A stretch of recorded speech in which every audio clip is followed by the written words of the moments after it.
O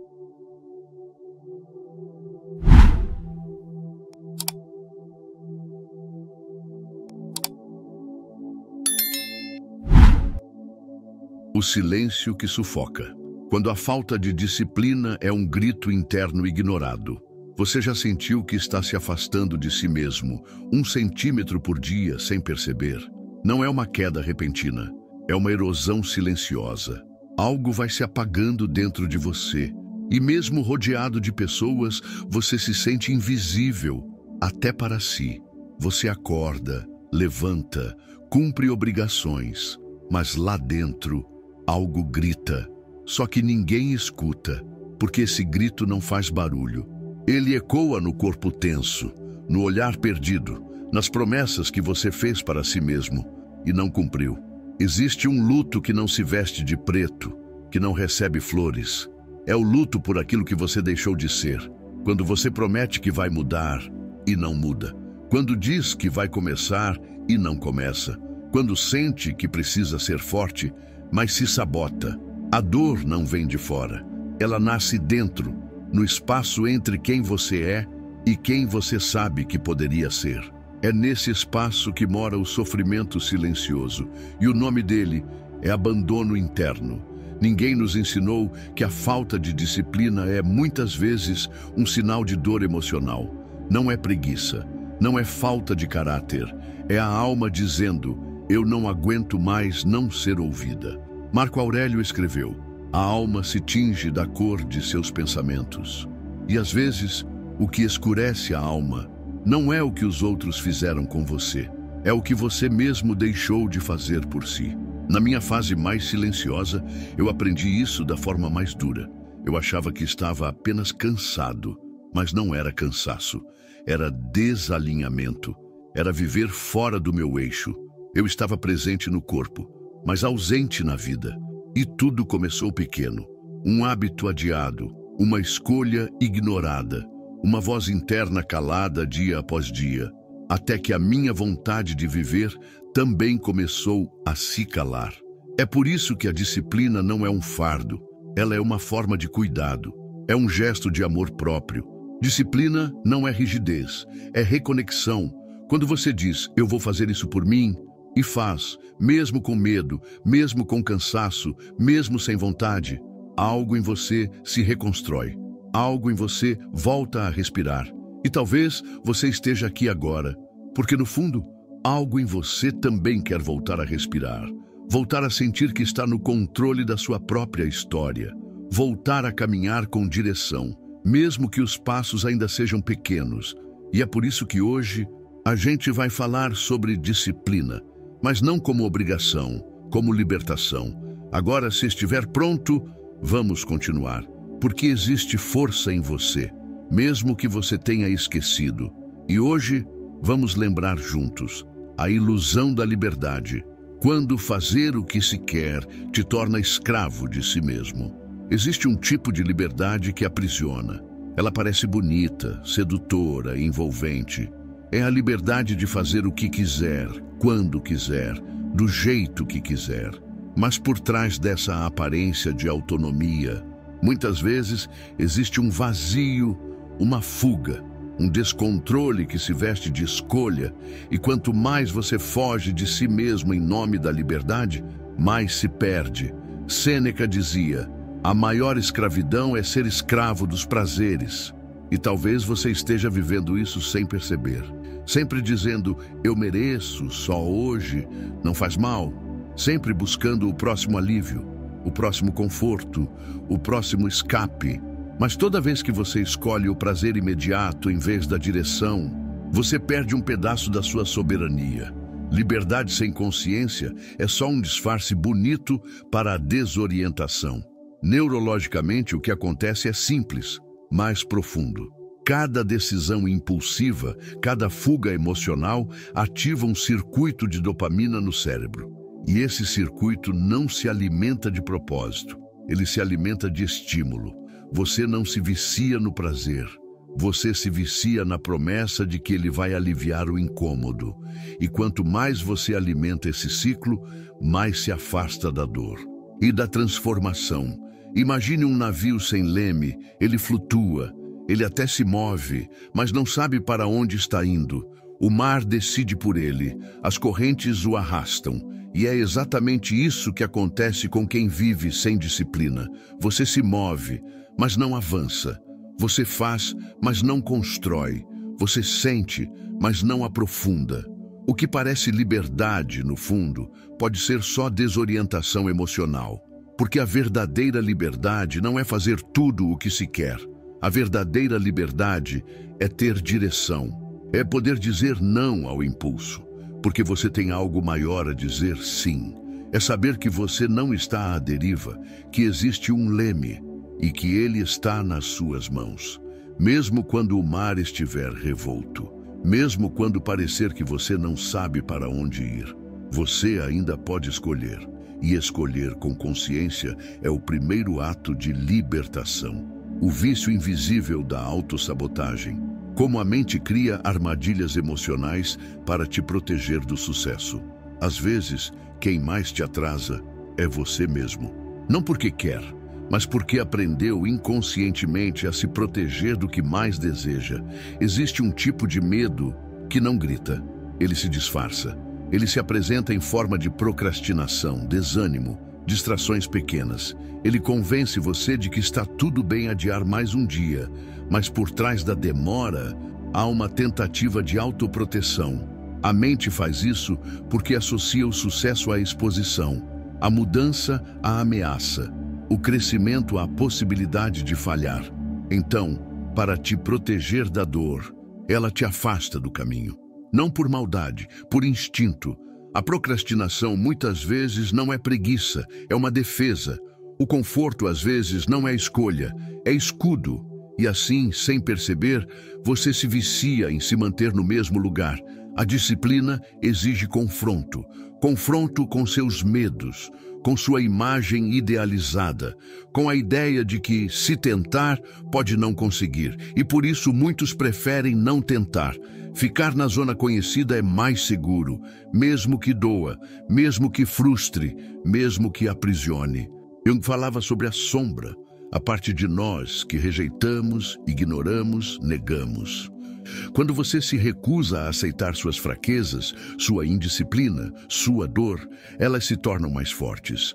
Agem por trás dos bastidores, sabotam suas tentativas de mudar. E o pior, fazem isso com a sua permissão inconsciente. É a parte em você que não quer crescer, porque crescer dói. Mas existe uma saída, e ela começa com a escuta. Escutar aquilo que você mais tenta calar. Observar as desculpas que você repete. Perceber os padrões que se repetem. Acordar tarde, dizer que segunda-feira você começa, culpar o cansaço, colocar a culpa nos outros. Essas vozes internas têm um nome.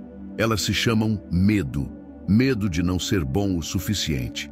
Medo de ser visto. Medo de falhar. Medo de vencer e não saber sustentar a vitória. Quando você começa a reconhecer essas vozes, algo muda, porque o que é nomeado perde força, o que é encarado se transforma. E a autossabotagem, que antes parecia um vício invisível, começa a se revelar como o que sempre foi, uma tentativa mal direcionada de te proteger da dor. Mas agora você já sabe, proteger-se demais também destrói. E a verdadeira coragem é seguir, mesmo com medo, mesmo com dúvidas, mesmo com a mente dizendo não, porque há algo em você que sabe que já é hora de parar de fugir de si mesmo. Motivação é mentira, porque você nunca deve confiar em estímulo externo. A motivação é volátil. Ela vem, encanta e vai embora. Promete muito e sustenta pouco. Você já sentiu isso? Aquele momento em que tudo parece possível, em que você jura que vai mudar, que vai começar de vez. E então, dias depois, o entusiasmo evapora, a vontade se esconde e tudo volta a ser como era. Por quê? Porque você está confiando na faísca, em vez de construir o fogo. Está esperando sentir para agir, está esperando o momento certo, a inspiração perfeita, o ânimo ideal. Mas a vida real não respeita isso. A dor não espera, o tempo não espera, e a disciplina não depende de como você se sente, ela depende de quem você escolhe ser, mesmo quando nada em você quer continuar. Esperar a motivação chegar é como esperar que o mar se acalme para aprender a nadar. Você nunca entra, nunca começa, nunca se fortalece, porque sempre haverá uma desculpa emocional para não fazer. E enquanto você vive à espera da vontade, ela nunca será suficiente, porque a vontade não sustenta um compromisso. A decisão sustenta. A neurociência confirma o que os antigos já sabiam. O cérebro precisa de repetição para criar novos caminhos. O córtex pré-frontal, responsável pelas decisões conscientes, não responde ao entusiasmo. Ele responde à consistência, ao fazer mesmo sem querer, ao agir mesmo sem brilho, ao repetir até que o hábito se torne parte de você. Epicteto diria: não se torne o escravo de seu corpo, que é escravo de impulsos. E o impulso da motivação é um dos mais sedutores. Ele engana, faz você acreditar que precisa dele para começar, mas a verdade é outra. Você começa e só depois sente vontade. A ação vem antes do ânimo, a decisão vem antes da inspiração, o passo vem antes do caminho. Por isso, não confie na motivação, confie na sua clareza, no seu porquê, no seu cansaço de continuar igual, na sua coragem de não esperar mais. Porque a motivação pode falhar, mas a disciplina, mesmo silenciosa, mesmo dura, ela permanece, ela sustenta, ela liberta e ela reconstrói você. Quando tudo em volta parecer querer te derrubar, a disciplina como ritual espiritual, quando controlar-se é um ato sagrado. Disciplina para muitos soa como punição, como rigidez, como ausência de prazer. Mas os antigos sabiam o que esquecemos, que disciplinar-se é um gesto espiritual. Não espiritual no sentido religioso, mas no sentido mais profundo, o de alinhamento com a sua essência. Controlar-se não é se reprimir, é se lembrar. É reconectar-se com quem você sabe que é, mas que às vezes esquece no meio do caos do mundo. Cada vez que você diz não a um impulso que te distancia de si mesmo, você está orando com o corpo. Você está escolhendo não trair sua essência. Está dizendo com atitude: eu me lembro de quem sou. E isso é sagrado, porque exige coragem, exige presença, exige verdade. O prazer descontrolado não é liberdade, é apego. Apego a uma parte de você que ainda tem medo de amadurecer, que quer tudo agora, que se recusa a esperar, a construir, a sustentar o incômodo necessário para evoluir. Esse apego é infantil. Ele quer prazer, mas não propósito. Quer alívio, mas não transformação. E enquanto essa parte for a que lidera, você continuará girando no mesmo lugar. A disciplina é a chave que tira você desse ciclo. Não porque elimina o desejo, mas porque o organiza, porque o coloca a serviço de algo maior. Quando você sente vontade de ceder a um vício, a uma fuga, a uma distração, e escolhe ficar, respirar, olhar para dentro, você não está apenas resistindo, você está renascendo. A cada escolha consciente, você fortalece uma identidade. A cada pequeno gesto de controle, você volta ao seu eixo. Há um gesto simples, mas poderoso, que pode reconectar você com essa força interior.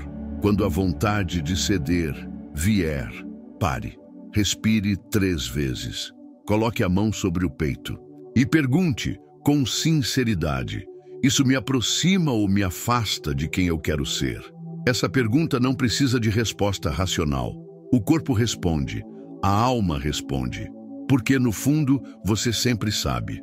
A disciplina não é sobre dizer não ao mundo, é sobre dizer sim a si mesmo. Um sim silencioso, firme, sagrado. Um sim que, repetido todos os dias, reconstrói o seu caminho. E esse caminho começa dentro, sempre dentro. O sofrimento como academia da alma. Força se constrói na repetição da dor escolhida. Existe um tipo de dor que paralisa, que nos quebra, nos esgota, nos silencia por dentro. Mas há outra dor, silenciosa, disciplinada, voluntária, que constrói. É a dor da escolha consciente, do sacrifício diário, da resistência ao impulso. Essa dor não é castigo, é treino, é solo fértil. É o lugar onde a alma começa a criar raízes. Assim como o corpo só cresce sob tensão, a alma se fortalece na dificuldade escolhida. Não na dor imposta pela vida, mas na dor que você decide enfrentar por algo maior. Acordar um pouco mais cedo, permanecer focado mesmo cansado, recusar um prazer que desvia seu caminho, dizer a verdade mesmo tremendo. Escolhas pequenas, incômodas, mas que constroem uma identidade sólida, uma presença firme, uma liberdade interna. O bambu passa anos crescendo debaixo da terra antes de emergir.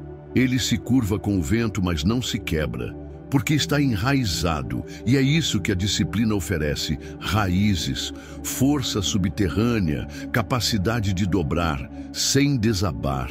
O mundo externo pode até mudar, pode até tentar te derrubar, mas quando você já treinou o desconforto por dentro, você permanece de pé. A cultura do alívio instantâneo nos ensinou a evitar qualquer dor, mas os estoicos sabiam: fugir da dor é fugir da alma, porque é na dor escolhida que você se reconhece. É ali que você descobre o que sustenta você quando tudo mais falha. É ali que você aprende a confiar em si mesmo. Escolher diariamente um desconforto pequeno e vencê-lo é uma forma de lembrar quem manda. Acordar 10 minutos mais cedo, negar uma tentação, ficar em silêncio quando tudo em você quer reagir. São gestos quase invisíveis, mas cada um deles constrói um novo você, um você mais inteiro, mais presente, mais forte. O sofrimento escolhido não te diminui, ele te refina. Ele te devolve a clareza. Ele faz você perceber que a dor, quando bem direcionada, não destrói. Ela revela. Revela o que em você é mais forte que a dor. E é a partir daí que a verdadeira transformação começa. A sociedade contra a virtude. Como o mundo moderno destrói sua força interior. Vivemos em uma era em que tudo está ao alcance de um toque. Comida, entretenimento, prazer, distração. A promessa é constante. Você não precisa esperar, não precisa se esforçar. Basta deslizar o dedo. Mas por trás dessa facilidade, existe um preço que poucos percebem até ser tarde demais. O preço da força que se dissolve, da vontade que se enfraquece, da alma que adormece. O estímulo constante ensina seu cérebro a buscar apenas recompensa, a evitar qualquer tensão, qualquer espera, qualquer desconforto. Mas a alma não cresce no conforto. Ela cresce no vazio entre o querer e o ter, entre o impulso e a resposta, entre o desejo e a escolha. E quando esse espaço desaparece, desaparece junto à sua capacidade de resistir. Você já reparou como é difícil dizer não a um prazer imediato hoje em dia? Como o tédio se tornou insuportável? Como a espera virou castigo? Isso não é coincidência, isso é treinamento. A sociedade está treinando você para não aguentar o incômodo, para não tolerar o silêncio, para não ter paciência. E quanto menos paciência você tem, mais dependente você se torna. Um estudo feito décadas atrás, com crianças e marshmallows, revelou algo profundo. As crianças que conseguiram esperar para receber a segunda recompensa, ao invés de comer o doce imediatamente, foram, anos depois, adultos mais bem-sucedidos, mais equilibrados, mais resilientes. O que se revelou ali não foi apenas autocontrole, foi soberania.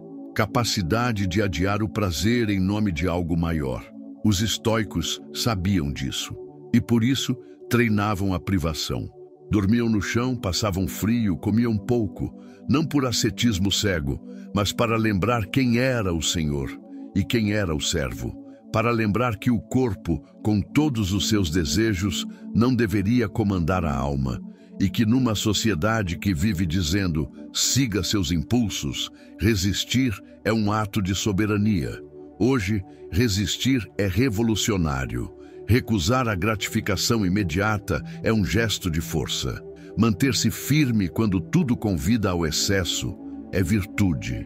Porque a verdadeira liberdade não é ter tudo na hora. É poder dizer, eu escolho esperar. Eu escolho o essencial. Eu escolho a mim. E essa escolha, embora silenciosa, é o início de uma vida mais íntegra, mais serena, mais sua, autocontrole. Não é repressão, é liberdade escolhida com consciência. Existe uma confusão antiga, profunda, silenciosa. A ideia de que controlar-se é se reprimir, que não ceder ao desejo é sufocar quem se é. Mas o verdadeiro autocontrole não nasce da negação. Ele nasce do reconhecimento. Reconhecer o que se sente, reconhecer o que se quer e ainda assim escolher o que mais honra quem você deseja se tornar. Controlar-se não é sufocar a emoção, é acolhê-la e decidir com clareza. Reprimir é medo, autocontrole é maturidade. A repressão esconde, o autocontrole ilumina. A repressão diz, isso é errado, finja que não sente. O autocontrole diz, eu sinto, eu vejo, mas não sou escravo disso. E essa diferença muda tudo, porque um leva à culpa, o outro leva à liberdade. Carl Jung dizia, aquele que olha para fora sonha, quem olha para dentro desperta. O autocontrole é esse olhar para dentro, é a coragem de pausar antes de reagir, de respirar antes de explodir, de observar antes de agir. Não como uma forma de se reprimir, mas como uma forma de se governar. Há um processo simples, mas profundo, que pode resgatar essa soberania. Quando a emoção vier, forte, impetuosa, urgente, pare, nomeie, dê forma ao que sente. Raiva, ansiedade, carência, solidão. Só o ato de nomear já desarma metade da força emocional. Depois respire, 60 segundos, sem pressa, sem julgamento, apenas respire com presença. E por fim, escolha, não com base na emoção, mas com base no que você quer construir, no que você quer ser, no que você quer sustentar em si mesmo. Autocontrole é liberdade escolhida, não porque nega o que há dentro, mas porque organiza, porque prioriza, porque direciona. E quanto mais você pratica essa presença antes da resposta, mais você se torna senhor de si, mais você se alinha, mais você confia na sua capacidade de não se trair e aos poucos percebe, a liberdade que você buscava fora sempre morou dentro, esperando você decidir com consciência ser quem você nasceu para ser. A solidão de quem se abandona. Os sinais silenciosos de que você está se perdendo. Nem sempre a solidão é a ausência de pessoas. Às vezes, é a ausência de si. É aquele sentimento estranho de estar entre muitos e ainda assim sentir um vazio que ninguém preenche, um cansaço que não se explica, uma irritação constante por coisas pequenas, uma comparação silenciosa com vidas que parecem mais organizadas, mais felizes, mais certas. Mas o que dói, de fato, não é o mundo lá fora. É a distância crescente entre você e você mesmo. Você começa a notar sinais sutis. Fala mais do que sente, faz mais do que quer, reage mais do que escolhe. Vai perdendo o brilho no olhar, o propósito nos gestos, a firmeza nas decisões. Até que se dá conta, você está se abandonando. Não por descuido, mas por exaustão, por medo, por pressa, por não saber mais como voltar para si. A verdade sobre a solidão espiritual é que ela não depende da presença de outros. Ela nasce quando você para de escutar o que sente, quando silencia suas necessidades mais profundas em nome de obrigações que não ressoam mais. Quando se obriga a seguir, mesmo sabendo que algo dentro de você já parou faz tempo. E quanto mais tempo você passa longe de si, mais difícil é se lembrar do caminho de volta. Mas o corpo lembra, a alma lembra. Há uma sabedoria silenciosa esperando para ser ouvida. E você pode acessá-la, se parar, só por um instante, feche os olhos, respire devagar e pergunte, sem pressa, com sinceridade: o que eu fingi não sentir hoje? Essa pergunta não precisa de resposta imediata. Ela precisa de espaço, de silêncio, de verdade. Quando você começa a escutar, mesmo que seja só um sussurro, algo muda. Você começa a voltar, a reconhecer pequenos sinais de presença, um desejo genuíno, um incômodo antigo, uma vontade esquecida. E a partir disso, passo a passo, você se reaproxima de si, porque a pior solidão não é estar longe do mundo, é estar longe de si mesmo. E a disciplina aqui volta como ponte, como gesto de reencontro, como forma de dizer: eu estou voltando, devagar, mas estou voltando. Conclusão: a disciplina é a espinha dorsal da liberdade interior. Há momentos em que tudo em nós quer gritar, não de raiva, mas de cansaço, de esgotamento por viver fora de si, de carregar uma vida que não espelha mais a alma. E é aí que a disciplina surge, não como rigidez, mas como salvação, como linha tênue que separa o colapso da reconstrução, como o fio invisível que te reconecta com aquilo que nunca deveria ter sido perdido, sua presença. Quando você começa a se calar por dentro, não como quem desiste, mas como quem se centra, o mundo começa a escutar algo diferente em você. Suas palavras ganham peso, seus gestos adquirem direção. Sua presença se torna mais densa, mais nítida, porque agora você não age por impulso, você responde, você escolhe, você sustenta. A disciplina, sob a luz do estoicismo, nunca foi sobre controle pelo controle, foi sempre sobre liberdade. A liberdade de não reagir, a liberdade de não se perder, a liberdade de ser dono de si. E não há força maior do que essa, ser alguém que não se trai, que não se abandona, que mesmo falhando continua voltando para si, porque isso é raro e é sagrado.